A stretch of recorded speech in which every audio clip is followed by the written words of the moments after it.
오늘도 이곳에 함께 모여 하나님께 예배드리고 계신 여러분 모두에게 우리 주님의 은혜와 평화가 넘치시기를 바랍니다.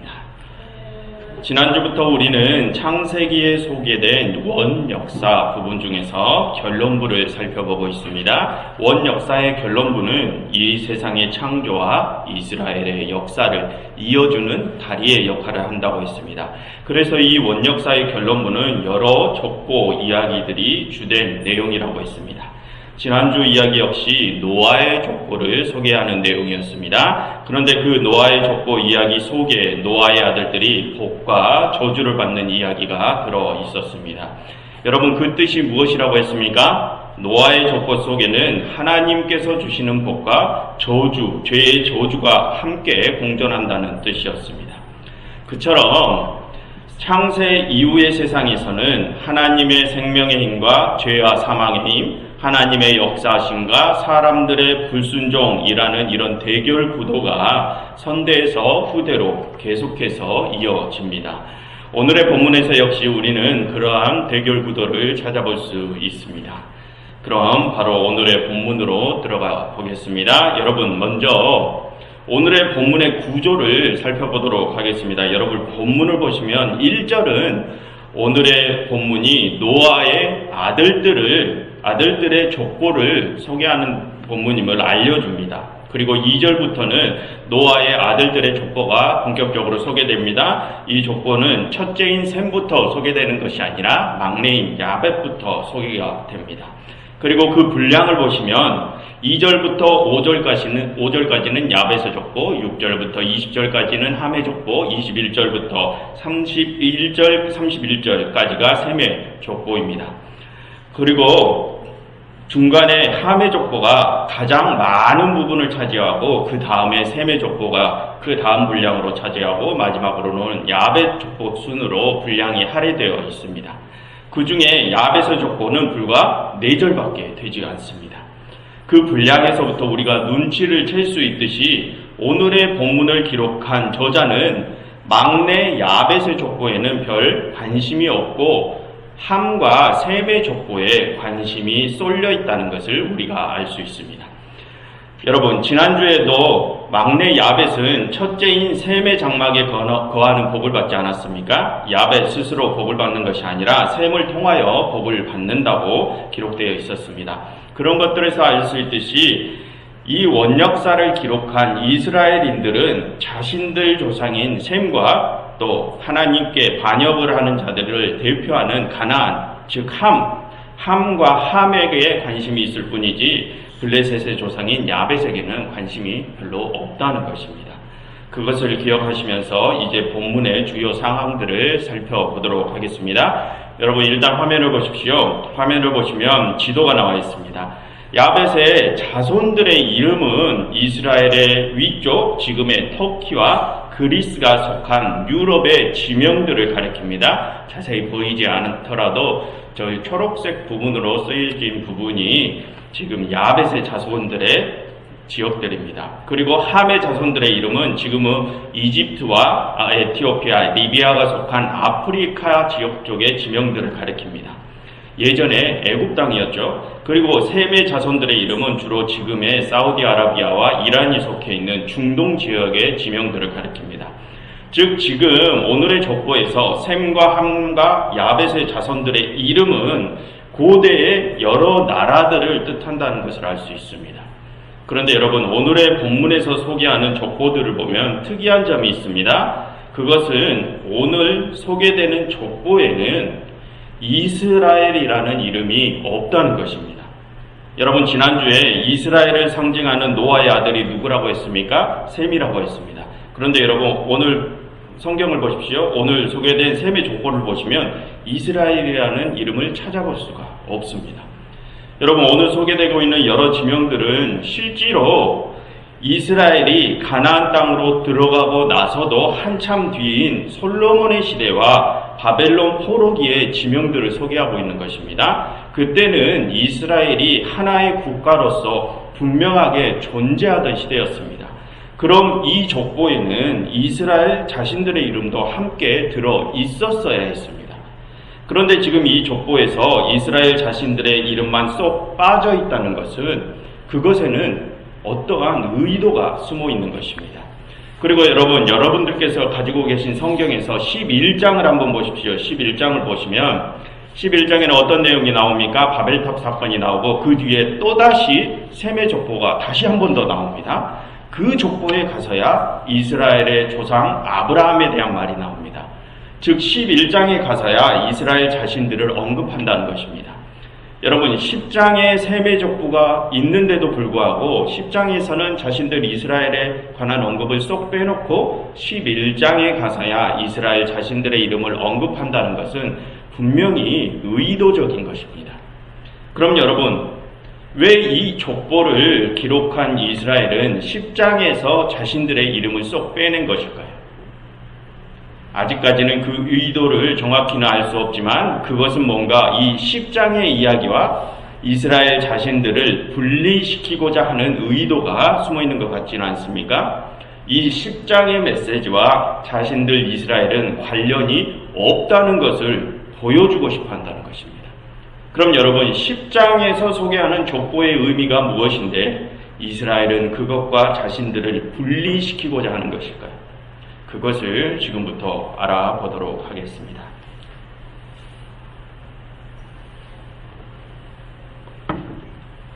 여러분 지난주에도 잠깐 설명을 드렸지만 화면을 보십시오. 성경에 소개되는 여러 족보들에는 그 족보들을 소개하는 일정한 양식이 있습니다.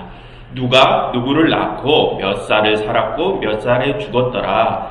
그리고 그의 땅은 어디서부터 어디까지였더라. 이러한 일정한 양식을 가지고 대부분의 족보들이 소개가 되어 있습니다. 그것이 성경이 소개하는 족보들의 정식 양식입니다. 그런데 약식으로 소개를 하는 족보들도 있습니다. 정식 양식에서 몇 가지를 빼놓고 소개하는 것들이죠. 오늘의 본문은 중간에 몇 살을 살고 몇 살에 죽었더라 이것을 빼놓고 누가 누구를 낳고 그의 땅은 어디서부터 어디까지였더라만 소개하는 약식으로 소개를 하는 양식을 취하고 있습니다.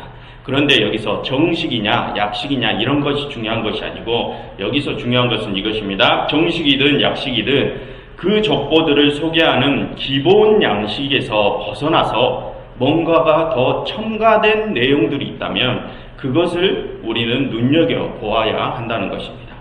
그럼 여러분들의 성경을 보시면서 한번 찾아보십시오. 2절부터 5절에 기록된 야벳의 족보에서 기본 양식을 벗어난 내용이 무엇입니까?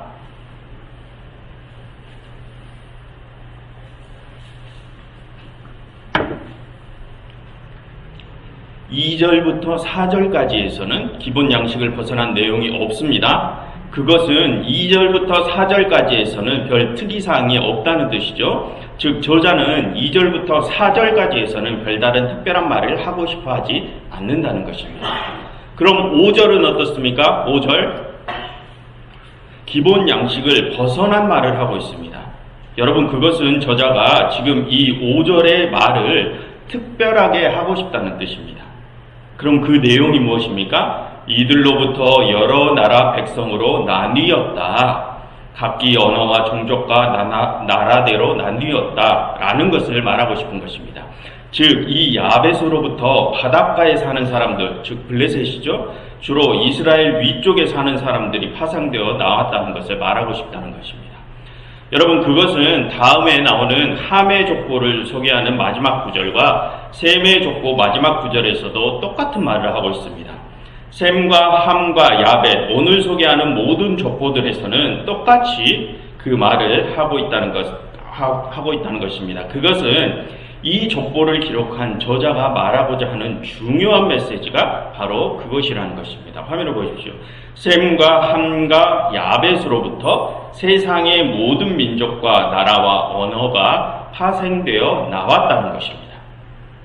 그리고 여러분 오늘의 본문 가장 마지막 절을 보시면 지금 소개한 모든 이들이 노아 자손의 족속들이요 홍수 이후에 이들에게서 그 땅의 백성들이 나뉘었다라고 하면서 오늘의 본문을 정리해 줍니다. 홍수 이후 이 세상 모든 사람들이 한 사람 노아로부터 파생되었고 나뉘어졌다라는 것이 오늘의 본문의 결론입니다. 여러분, 오늘의 본문 셈과 함과 야벳의 족보들에는 그 끝이 모두 동일한 말을 하고 있습니다. 그리고 그 최종 결론은 이 세상 모든 인류는 다 한 뿌리를 가졌다, 한 가족이다, 이 말을 하고 있습니다. 그런데 여러분, 우리가 그 메시지를 뽑아낼 수 있었던 방법이 무엇이었습니까? 성경에 소개되는 수많은 족보들에는 일정한 양식이 있는데 그 기본 양식을 벗어난 내용이 있다면 그것에 우리는 관심을 가져야 한다는 것이었습니다. 그래서 우리는 방금 그 기본 양식에서 벗어난 내용들을 각 족보들마다의 마지막에 기록되어 있다는 것을 우리가 발견을 하고 우리는 거기서 중요한 메시지를 찾을 수 있었던 것입니다. 그런데 여러분, 오늘의 본문에서는 기본 양식을 벗어난 내용들이 또 다른 곳들에도 발견됩니다.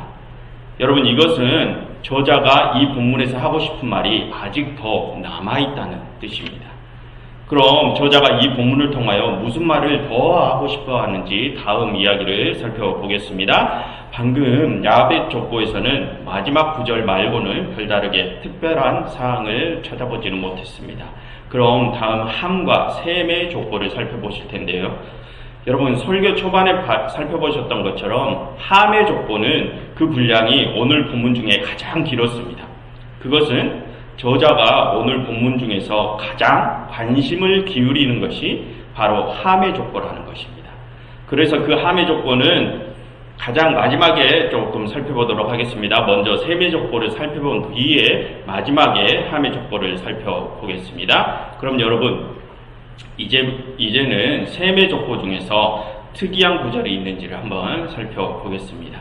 21절부터가 셈의 족보입니다. 여러분, 21절부터 보시면 그 족보에서 기본 양식을 벗어난 구절이 어디에 있습니까? 한번 찾아보십시오. 21절부터 한번 읽어보시면서 찾아보십시오. 기본 양식을 벗어난 구절이 어디에 있는지를.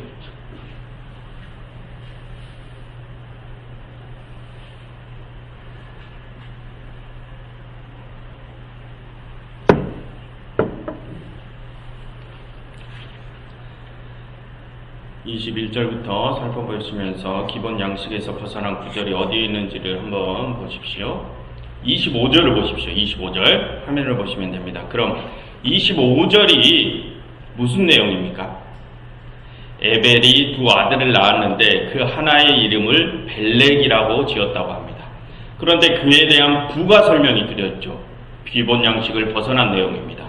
그런데 부가 설명이 뭐라고 붙어 있습니까? 그때의 세상이 나뉘어서 이름을 벨렉이라고 지었다고 합니다. 그리고 벨렉에 붙어 있는 갑주를 보셔도 벨렉의 뜻이 나눔이라고 합니다.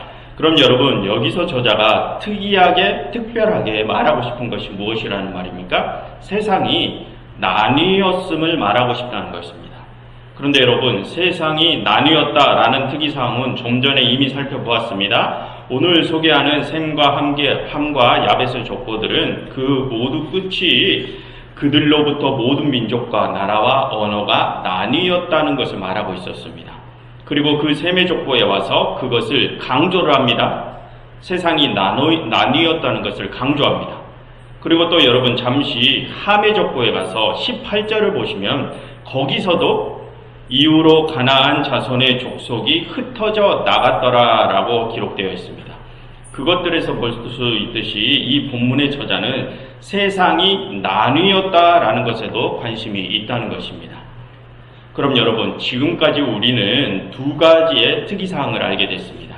첫 번째 특이사항은 이 세상 모든 인류는 한 뿌리를 가졌다는 것입니다.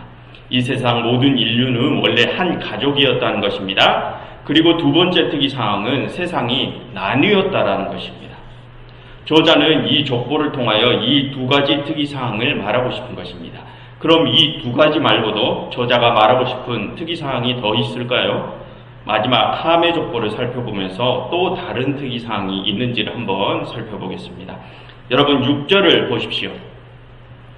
6절을 보시면 거기로 보시면 함의 아들이 누구라고 합니까? 구스와 미스라임과 붓과 가나안이라고 합니다. 여러분, 화면을 보시면 글씨가 작아서 잘 안 보이실 테지만 함의 아들들의 나라가 어디에 위치해 있습니까? 여러분 빨간색으로 잘 보이진 않지만 빨간색으로 밑줄 쳐진 곳이 구스와 미스라임과 붓입니다. 그쪽이 어느 지역입니까? 아프리카 지역입니다. 가나안은 우리가 이미 잘 알고 있듯이 이스라엘과 팔레스타인이 있는 중동 지역입니다. 그런데 그 나머지 지역은 이집트, 에티오피아 이런 곳이 속한 아프리카 지역입니다. 예전에 애굽 땅이죠. 여러분 성경에서는 애굽이 어떤 곳으로 소개되어 있습니까? 이스라엘이 400년간 노예 생활을 하던 곳으로 소개되어 있습니다. 그처럼 성경에서 소개하는 애굽은 그 이미지가 죄악, 악한 것 이런 것들과 연결이 되어 있습니다. 그런데 오늘의 본문은 그 애굽이 함의 후손들의 땅이라고 소개를 하고 있는 것입니다. 여러분 이것은 오늘의 본문이 함과 애굽을 연결시키려는 의도를 가지고 있는 것입니다. 그런데 그 애굽은 성경에서 무엇과 또 연결이 되어 있다고요? 악한 이미지와 연결이 되어 있다는 것입니다. 그럼 그게 무슨 뜻이 됩니까? 함과 죄악이 연결이 되어 있다는 것입니다. 그것을 보여주고자 하는 내용이 오늘의 내용이라는 것입니다. 그런데 여러분 함의 족보에는 특이하게 애굽 땅만이 아니라 이스라엘과 팔레스타인의 땅에도 함의 후손이 존재한다고 소개하지 않습니까? 그게 누구입니까? 가나안입니다. 그럼 여러분 이스라엘과 팔레스타인 땅에 거하는 가나안 역시 무엇과 연결이 되어 있다는 것입니까? 가나안 역시 악한 이미지를 가진 애굽과 연결이 되어 있다는 것입니다. 여러분 지리적으로 셈과 함과 야벳의 후손들의 땅을 나누어 보자면 셈은 지금의 중동 지역, 함은 아프리카 지역, 야벳은 유럽 지역 이렇게 끊어야 깔끔하게 정리가 됩니다. 그런데 지금 함의 족보를 통해서 알 수 있듯이 셈과 함과 야벳의 후손들의 땅이 지리적으로 그렇게 깔끔하게 정리가 되지 않는다는 것입니다. 깔끔하게 정리가 되지 않고 서로의 땅들이 겹치는 경우가 아주 많습니다.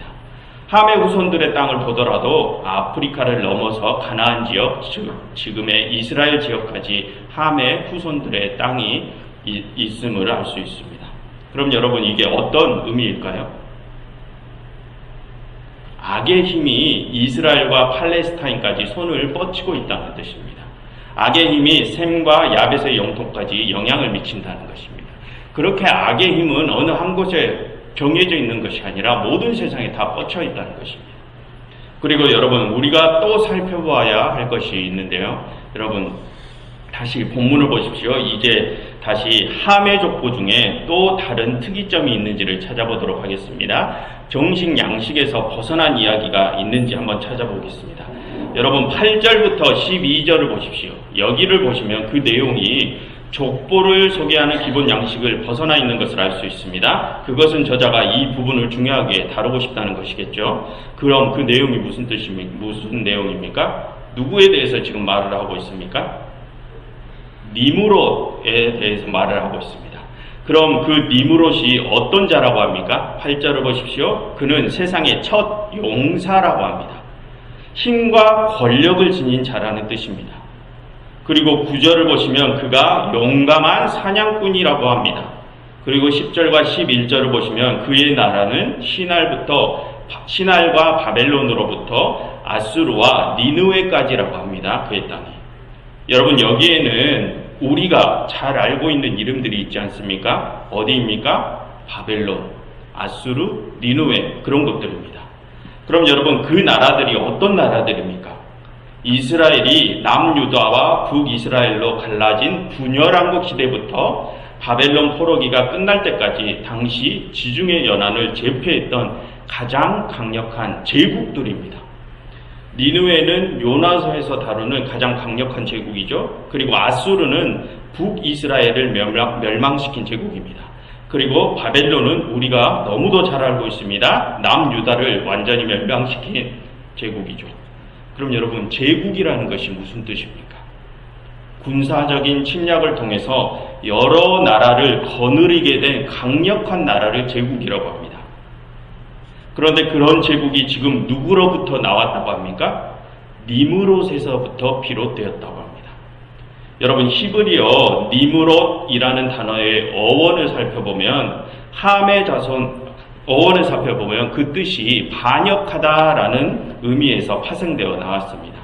그런데 여러분, 그 반역의 의미를 지닌 니무롯에서부터 어떤 나라들이 나왔다고요? 바벨론, 아수르, 니느웨라는 강력한 제국들이 나왔다고 합니다. 그럼 여러분, 지금 여기서 저자는 무슨 말을 하고 싶은 것일까요? 바벨론, 아수르, 니느웨 같은 강력한 제국들은 반역을 통해서 이루어졌다는 것입니다. 그럼 여러분, 그 반역이라는 것이 누구를 향한 반역이라는 것입니까? 여러분, 니무롯의 조상이 누구라고요? 함입니다. 그럼 그 함은 또 누구의 아들입니까? 노아의 아들이죠. 그러면 그 노아는 누구로부터 은혜를 입고 구원을 받아서 홍수 이후에 새로운 세상의 첫 인류가 되었습니까? 하나님으로부터 은혜를 입고 구원을 받았습니다. 결국 이 세상의 모든 인류는 원래 누구로부터 은혜를 입고 구원을 받은 자들입니까? 하나님으로부터 은혜를 입고 구원을 받은 자들입니다. 그리고 여러분, 지난주 내용에서 함이 아버지 노아의 하체를 알렸다는 것이 무슨 뜻이었습니까? 가나안이 아버지 하나님의 비밀을 들추려고 했다는 뜻이었습니다. 즉, 가나안이 자신들 스스로 세상을 지배하고 싶어서 하나님께 반역을 했다는 것입니다. 그럼 여러분, 방금 바벨론, 아수르, 니느웨 같은 나라들은 결국 누구를 향한 반역을 일으켜서 그러한 강력한 제국을 만들었다는 것입니까? 그들은 하나님께 반역을 했다는 것입니다. 사람들 스스로가 하나님께 반역을 일으켜서 자신들의 힘을 그렇게 막강하게 키웠다는 것입니다. 그리고 여러분, 오늘의 본문 바로 다음에는 또 어떤 내용이 나옵니까? 여러분, 11장에서 무슨 내용이 나옵니까? 바벨탑 사건이 나오죠. 방금 말씀드린 것처럼 하나님께 반역을 일으켜서 힘을 강대하게 만든 그 바벨론에 관한 이야기가 나옵니다. 그리고 여러분, 15절부터 19절을 보시면 가나안의 족보가 자세히 나오는데 그 중에서 19절을 보시면 그 가나안의 후손 중에 소돔과 고모라가 나옵니다. 그 유명한 소돔과 고모라입니다. 여러분, 바벨론과 소돔과 고모라, 그러한 것들을 통해서 우리가 알 수 있는 것이 무엇입니까? 죄악의 힘은 끊기지 않고 계속해서 이어져 내려온다는 것입니다. 계속해서 이어져 내려오는 것뿐만이 아니라 그 힘이 점점 커져간다는 것입니다. 그런데 여러분, 그 죄악의 힘이 어떻게 해서 이어져 내려오고 어떻게 해서 커져간다는 것입니까? 사탄이나 어떤 악령들에 의해서 그렇게 죄악의 힘이 커져간다는 것입니까? 그것이 아닙니다. 그럼 여러분, 오늘의 본문은 어째서 그렇다고 말을 하고 있습니까? 사람들의 반역 때문에 그렇게 되었다고 합니다. 사탄이나 악령들에 의해서 죄의 힘이 이어져 내려오는 것이 아니라 사람들의 반역 때문에 그렇게 된다는 것입니다. 그것이 오늘의 본문이 말하고자 하는 또 다른 중요한 메시지였습니다.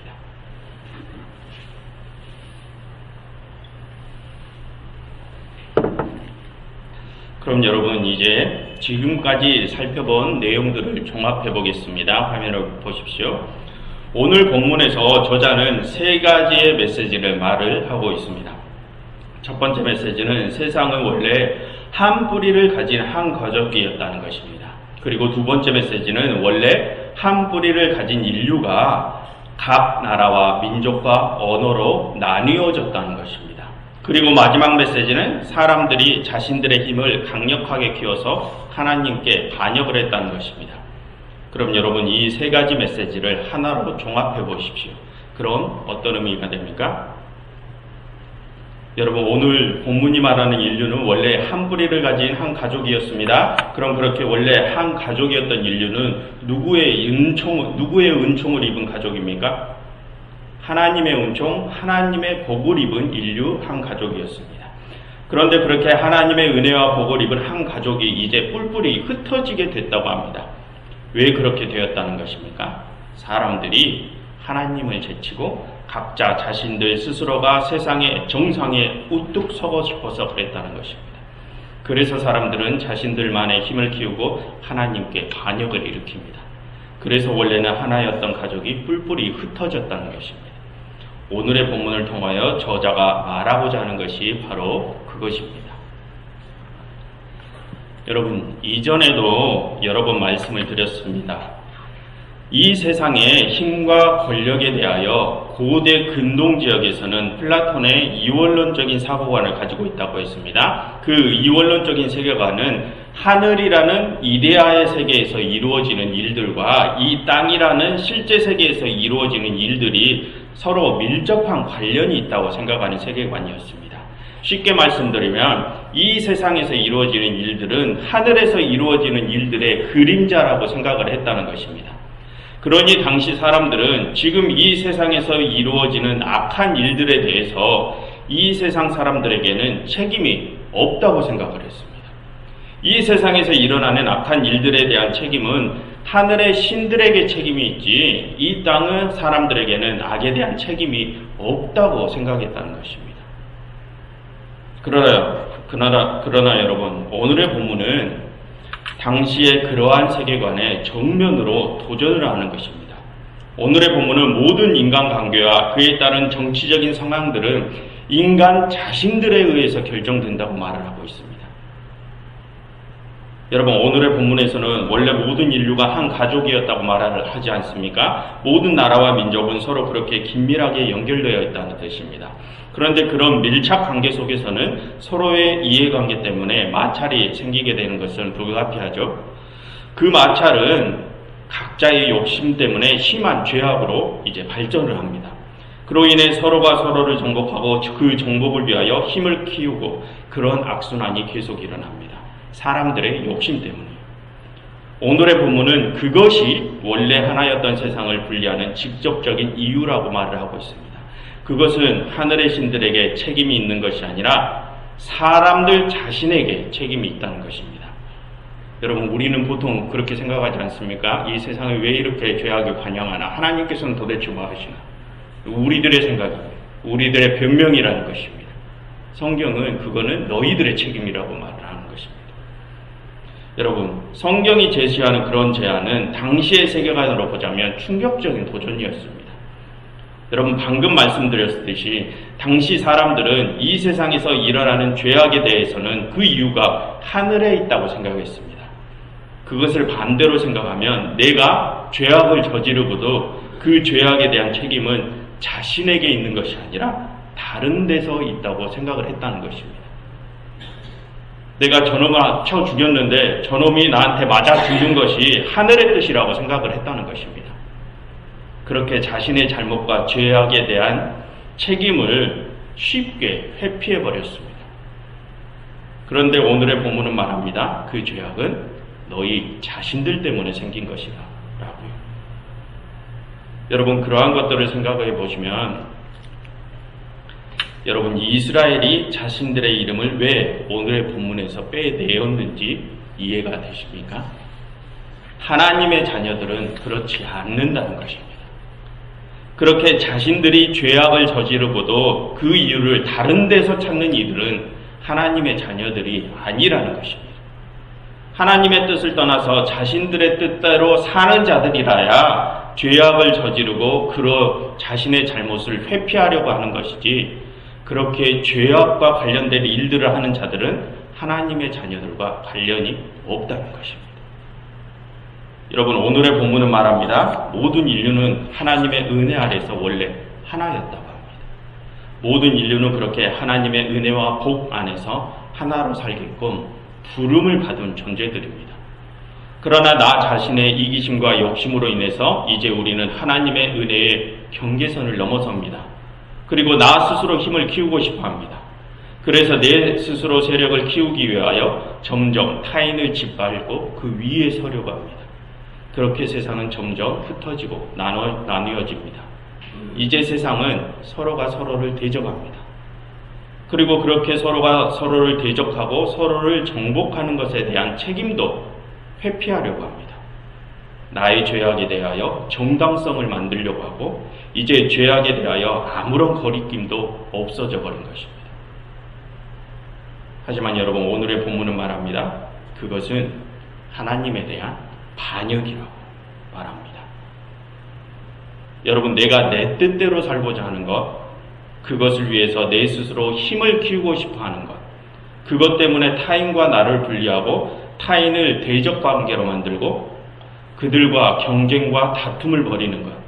그로 인해서 나의 죄악에 대해서는 너무도 쉽게 눈 감아버리는 것. 여러분, 성경은 그러한 것들이 하나님께 반역을 하는 행위라고 분명하게 말을 하고 있습니다.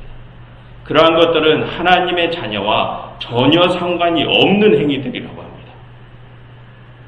그렇다면 여러분, 지금 나는 어떻습니까?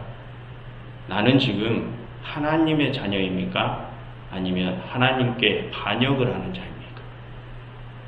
혹시 지금 나는 형제와 이웃을 나와는 분리를 하고 그와 대적이 되어 있지는 않습니까? 나는 지금 타인들 위에 올라서려고 하지는 않습니까?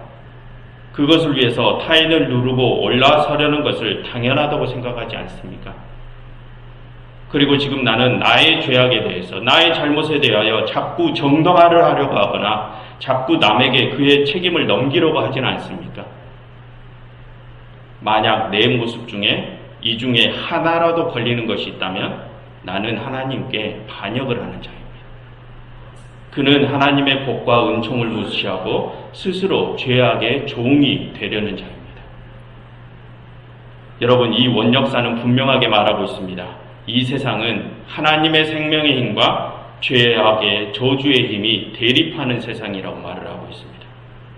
여러분, 우리는 그 중에서 명확한 선택을 해야 합니다. 여러분들께서는 하나님께 반역을 하는 자가 되시겠습니까? 아니면 하나님의 복과 은총 안에 머무시는 자가 되시겠습니까? 이 예배를 함께 드리고 계신 모든 성도 여러분, 하나님의 복과 은총 안에 머무시는 자가 되십시오. 형제와 이웃과 하나가 되시고 타인 위에 올라서려고 하는 것이 아니라 그들을 섬겨주는 자가 되시고 나의 잘못, 나의 죄악에 대하여 철저하게 객관성을 가지시고 스스로의 죄악을 냉정하게 쳐낼 수 있는 자들이 되십시오. 그리하여 여러분 모두가 하나님의 영원한 복과 은총 안에 머무시는 자들이 되시기를 간절히 바랍니다. 기도하겠습니다. 하나님, 저희가 그동안 어떠한 삶을 살았는지 내 스스로를 제대로 돌아볼 수 있는 눈을 주시옵소서. 그리하여 저희의 모습이 하루하루 조금씩이라도 하나님의 형상에 가까이 다가갈 수 있게 하시옵소서. 나의 죄악과 나의 욕심에 대하여 냉정하게 돌아보게 하시고 하나님께 반역하는 행위와 모든 생각들을 반드시 쳐낼 수 있게 하시옵소서. 그렇게 점점 하나님의 형상에 가까워져 이곳에 있는 모든 이들이 마지막에 하나님과 영원하고 완전한 연합을 이룰 수 있게 하시옵소서. 예수 그리스도의 이름으로 기도드렸습니다.